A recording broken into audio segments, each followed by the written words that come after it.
Hello YouTube! This video is going to be a philosophical rant about slave morality that was inspired by a video I made 2 days ago where I urged you guys to reject mediocrity and to isolate yourself from the group because the group tends to create mediocre individuals. I had a lot of people get upset at this, and I had some men actually get offended at the idea and notion that I would deem myself superior to them because I lifted weights.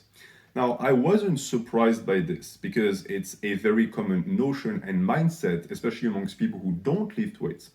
But the problem is that I'm starting to see this philosophy spread and develop itself more and more within lifting circles. And the issue is that it disguises itself as virtue, meaning that some of you guys might actually follow slave morality and not even realize it, thinking that you're going to live a good life, but you are in reality living a terrible life, a life that is going to only lead to your self-destruction, but also the destruction of the group. So I wanted to make an expose today so as to present you the difference between slave and master morality, explain to you why slave morality is so tempting, but also tell you exactly why you should resist it. So the first thing you will notice with these men who tell you that calling yourself superior is bad is that they present this attitude as humbleness. They say it's being humble.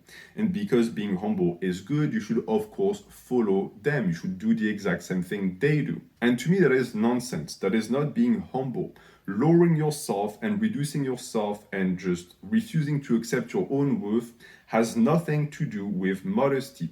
Modesty is the ability to objectively assess where you stand as a man. Are you strong or are you weak? That's it. It's a neutral term. If you are strong and you say, I am strong, it's not arrogance, it's not being humble, it's being honest. Refusing to accept the idea that you might be superior to someone else, to me, is just delusion. And that is the issue with the type of men that refuse that notion of superiority. They have integrated the idea that calling yourself better than someone else is bad, so they refuse to do it. But does it stop the world from functioning the way it has always worked? Does it stop the fact that there are people who are going to be better and people who are going to be worse? No, absolutely not. You're not a good person because you refuse to see that this life is made of inferiors and superiors. You're just a hypocrite. And this hypocrisy works on two fronts. The first one is the fact that these people try to have good conscience. As I said, they have integrated the moral values of slave morality, and slave morality dictates that no one is to be superior. So by repeating this idea, they think that they're being good people. But the second portion of that hypocrisy, I think, is much more valuable. And once you understand it, it's going to open your eyes and it's going to also prevent you from falling into that type of mentality. You see, most of the time, when someone tells you this, they're not doing that for your own sake. They're not doing that to keep you humble. The reason why they're saying this is because they're trying to feel better. And this explains exactly why this mode of thinking is now the dominant one in modern society. When people tell you that expressing your superiority is arrogance, what they're trying to do is they're trying to establish a link between arrogance and evil. So they're telling you that being arrogant is bad. But what exactly is arrogance? Well, within their frame of mind, being arrogant is saying that you're better than someone else. So by correlation, this means that being better than someone else is bad. And why exactly does that make them feel better? Well, it's because they're the inferior. The inferior doesn't like being the inferior, but he has no choice. He's stuck in that state of inferiority. So, because no one likes to feel bad about themselves, the next best thing would be to reframe morality so as to present the superior as the evil one and the inferior as the good one. But now you come to understand why I said that slave morality breeds mediocrity. If bettering yourself becomes vilified, people are going to have less of an incentive to become better. And it doesn't just stop at morality, it's also through standards. It's the reason why we are stuck nowadays in what I call a participation trophy culture, where we have lowered the standards so much that the rewards mean absolutely nothing anymore. And why have we lowered the standard? Well, it's because we wanted everyone to feel better about themselves. It's the only explanation. If you have a bar at 100 points and only 5 people can meet it, All of the people that couldn't meet it felt bad about that. So now, if you have in mind the idea that preserving people's feelings is more important than developing a healthy and strong society, what do? You lower the bar, you put it at 50, and now many more people are able to achieve it. But what does it do? It just devalues the reward, and it also makes it so that people are not going to work as hard to get the reward. Because if you think about it, the people that failed to make the 100 just had to work harder, and if they worked harder, they would have been able to achieve it. But by reducing the standards and by reducing the difficulty of achievement, you also reduce the value of the reward, and you also reduce the incentive for people to work for that reward. But it doesn't just stop there. You could think that once equality is achieved and all of the standards have been dashed, we could just move on. Everyone feels better about themselves now because everyone is the same. The issue is that equality is a myth. No one wants to be equal. Everyone wants to be superior. And therefore, what happens next? Well, the very people who told you that you calling yourself superior was bad are going to also present the idea that because you claim to be superior or because you were superior, you are actually the evil one. And what does that do? Well, it flips the script. Now they're better than you. Now they have created a system where the weak is the good and the strong is the bad. And that is the transvaluation of values that Nietzsche was speaking about when he coined the term slave morality. He called it that because it was invented by slaves. Why did slaves invent their own morality? It's because they couldn't follow master's morality. Master's morality was too hard, it took too much effort. So what they did instead is they reshaped the idea and notion that the master was good. The master now became evil in their ideological frame, and therefore within that very same frame, they became the good guys. But the issue is that we inherited that morality, and you still have people who follow it to this day, where they will say that anyone who tries to better themselves is bad because they are trying to be superior, and anyone attempting to be superior is morally evil, meaning that lazy people now also get to call themselves good. And since mediocre people outnumber excellent people, and morality is usually dictated by either the strong or the numerous, in this case, they are the ones who decide, they are the ones who make up the rules. Does it mean that the rules are good? No, not at all. It's just a natural byproduct of democracy. Democracy hinges on the idea that we're all the same because your vote equals my vote. Even though I could be superior to you in intellect or decision making, it makes absolutely no difference. We have the same value and we are worth the same. So when faced with the statement, I am better than you clearly see why many people are going to take the path of slave morality. It's because the only thing it takes in that case for you to feel better about yourself is to put the blame on the person that claims superiority and say that even attempting to be superior is bad in itself. Now you can go back home, you don't have to put in any effort, you have justified your way of life. If you let weaklings decide what is good or bad, what are they going to do? Well, they're going to inevitably come up with a philosophy that is going to justify their weakness. Because as I said, no one likes to feel bad about who they are. So if you're bad or if you're mediocre, if you're an inferior, and you are left alone to decide what is good or bad, you're going to call yourself the good. And the people that oppress you, your superior, the masters, are going to be deemed bad. But what does that do to society as a whole? And what does that do to the individual? It encourages the individual to stay weak, because if the individual stops being weak, he is going to become bad. And this is why the slave insurrection was inevitable in reality. The slaves couldn't live with themselves. They couldn't live with the fact that they were slaves. And master's morality was not something they could follow because they lacked the strength. But paradoxically, it's because they were allowed to create their own philosophy that they remained slaves. The only way for them to actually emancipate was master's morality. And this is why it is so important that lifters know of their superiority. Yes, you are better than the average man. The average man is a slave in this example. Why? Well, it's because he refuses to work on himself. He refuses to improve his situation. He falls back on all of the excuses and strategies I presented beforehand, whereas you don't. And it doesn't have to be a question of spirituality. It's just factual things. Like, for example, yesterday, it was 0 degrees where I live, and it was also 0 degrees in my garage where I train. And yet I still trained. I trained for 2 hours, and at the end of the session, my toes were completely freezing. What does it make me? It makes me someone who is willing to put in the work and who is not going to shy away from discomfort. If I compare that to the average man, would the average man be able to do what I did?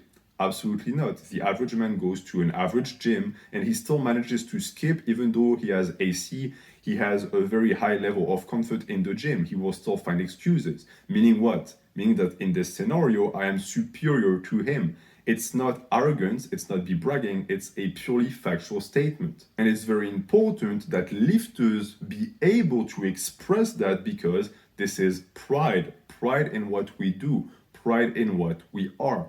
If there is no pride in lifting and if there is no pride in improving yourself, then why exactly would you lift? But think about it for a second. What type of man would try to steal your pride away from you? Well, a man that has no pride of his own. And therefore he is jealous of yours and he wants to take it away. To make it his own? Absolutely not. If he wanted to make it his own, he would create his own pride and therefore he would follow master morality. But that would actually take work. So instead, what do these people do? Well, they follow slave morality. They try to make you feel bad about being superior, which is essentially just an attempt to make you join the ranks of the slaves. And this difference of values also exists between you and I. It's the reason why I named the video that. It's because, yes, I am also better than you. Why am I better than you? Well, maybe because I've been lifting for longer. Maybe because I've been more applied or more disciplined. At the end of the day, it doesn't mean that it's going to stay like this forever, but right now it is a fact. And let's cut the shit for a second. You know it is a fact because if it weren't the case, why would you listen to me? If I was worse than you and I knew less than you would never listen to my advice. So there is a definite relationship of inferiority and superiority between the two of us. And if you get upset at that statement, it means that you have fallen for slave morality. You are letting your ego get in the way. In truth, when someone tells you that they're better than you, there are two reactions available. The first one is you get upset. It's what I just described. It's slave morality. And you'll say something like, oh, so you think you're better than me? The answer is always yes. If someone has to ask you if you think they're better than them, you are better than them. If it weren't the case, they wouldn't ask. What they're doing is they're attempting to guilt you. They're trying to morally guilt you into renouncing your superiority. That doesn't work and it should never work. It just creates more mediocre people. And this is what makes slave morality so dangerous in reality, is because it creates more slaves. If you live in a world that is ordained by slave morality and you want to be good, what does the morality tell you to do? It tells you to renounce effort, to not try to attain superiority. So, in a sense, it's teaching you how to become mediocre. And you're therefore also going to push that ideology onto others and create more mediocre people. Whereas with master morality, the tenet of said morality and the spirituality behind it is the idea that to be good, you have to be strong, you have to be superior. So what does it teaches you? It teaches you to strive, it teaches you to get better. Does it mean that some people are going to be left behind because they cannot meet the standards? Yes, absolutely, but that is the way life works. Master morality is the more natural philosophy. Why? Because some people make it and some people don't. It's just the way life is. It accepts the cruelty of this universe. You should instead perceive that type of statement as an invitation. If someone tells you that they're superior to you, it's just up to you then to prove that they are wrong, to better yourself and to factually provide the evidence that no, you are better, I am better. That is master morality, but that takes work. And as I said, it's the reason why many people don't resort to it, is because it's much easier to just follow slave morality and try to get everyone else to be just as mediocre as you are. You will meet a lot of people like that in your life. People who are going to, again, use the excuse of morality to attack your achievements. You'll start lifting and they'll tell you that you have become more arrogant as of late and it's all because you've improved yourself and you should really go back down with them. You should really become mediocre again with them. Is that an attempt at making you a better man? Absolutely not. It's an attempt at making themselves feel better. They are trying to dim your light so as to make sure that you don't shine that very light on their mediocrity. They can claim it's for your own good as much as they want, but again, if we observe the facts, explain to me exactly why being worse would be a good thing, why being humble in their fashion and just crushing your own spirit would be a good thing.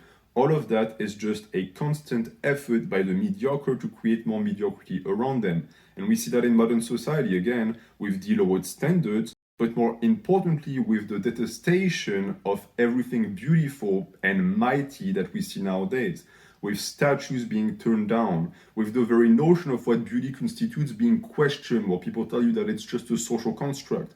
What is all of this? Well, it's people who fail to match that beauty standard and who have decided that instead of striving to hit it, they were just going to destroy it entirely. Because ugliness hates beauty just like weakness hates strength. And maybe you're someone who's very kind and you're going to tell me, okay, I'm not going to be arrogant around them. I'm not going to shine my accomplishments around them because I don't want them to feel bad. And this, my friend, is also a trap. It's also slave morality. Why? By doing this, you're not doing them any favor.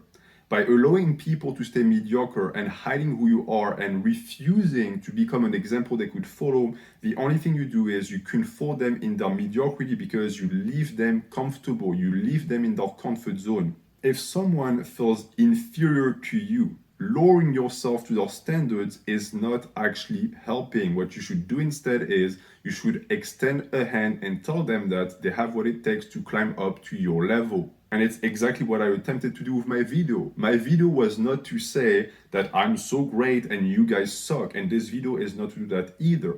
I personally have complete faith and trust in your potential, but I also know that your potential can only be accomplished if you kick yourself in the butt and if you stop finding so many excuses. If someone feels bad because they're not your equal, telling them they're your equal even though it's a lie is just keeping them down. Instead, you should tell them that if they want to feel like your equal, they should put in the work to get to that level. And that way they'll actually be better and not just feel better. And that is the key difference between slave and master morality.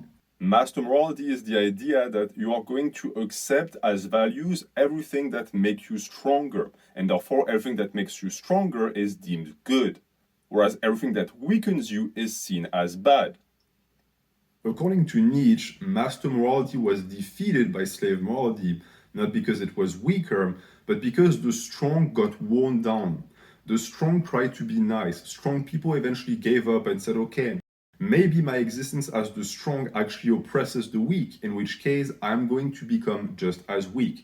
Has it resulted in anything positive? Absolutely not. It has bred more mediocrity. And because mediocre people don't like themselves, it also has bred more misery. But because it is much more comfortable to be mediocre, even if it makes you completely miserable, people stay in that state. And not only do they stay in that state, as I explained, they also encourage to become like this, even though they know it never actually made them happy. And if you are a Zoomer listening to me right now, you are especially exposed to that type of practices. I'm certain that if you are a young lad, you have friends around you that when you have shown the first signs of development and personal improvement, they have immediately tried to make fun of you for it. They call it cringe. You don't want to drink alcohol, you don't want to do drugs, you want to keep a clean diet and you want to go to the gym, that is cringe. What exactly are they trying to do? Are they looking out for your best interest? No, they're looking out for their best interest. Your improvement makes them feel bad. It makes them feel like they should be working on themselves. So what is the solution? What is the next logical step for you? Is it to just stop doing what you're doing and fall back in line with them? Absolutely not. For your own sake and for their sake as well, and for the sake of society, it is more virtuous to keep going. It is more virtuous to become strong and to create more distance between the two of you so that you are going to force them to either fall apart entirely or close the distance with you. And this is why you need high standards and to surround yourself with people who have high standards. The average man stays average because he compares himself to the average. That is also only logical. And this is why in the past you have heard me call myself weak.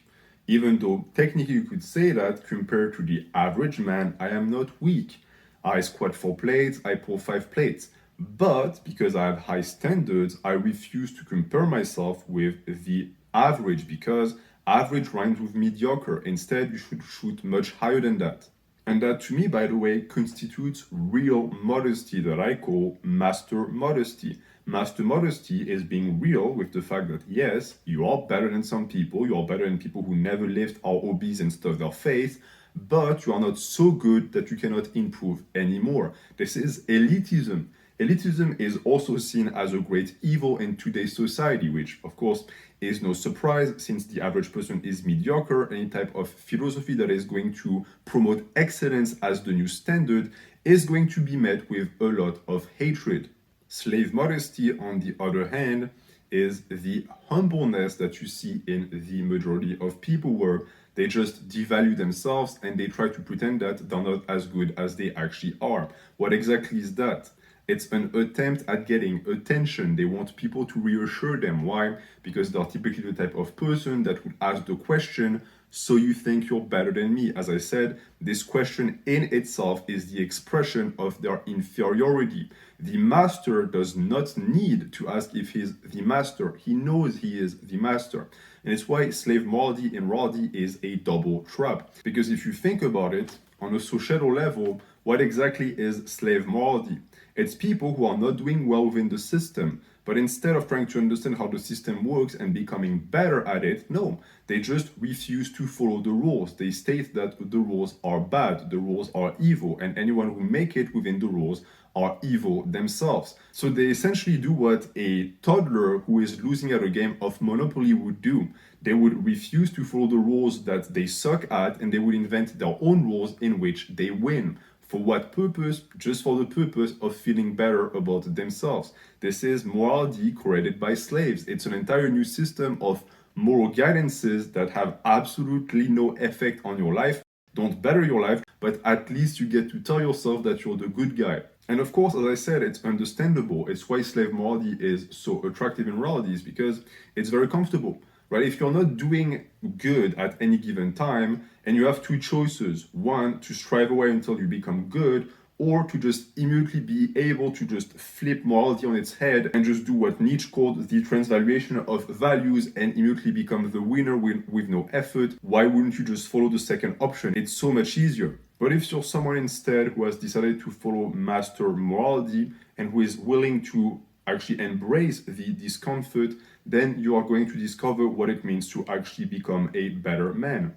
And by the way, this does not mean that you have to devalue yourself all the time or never be satisfied. This is also, in a sense, a form of slave morality.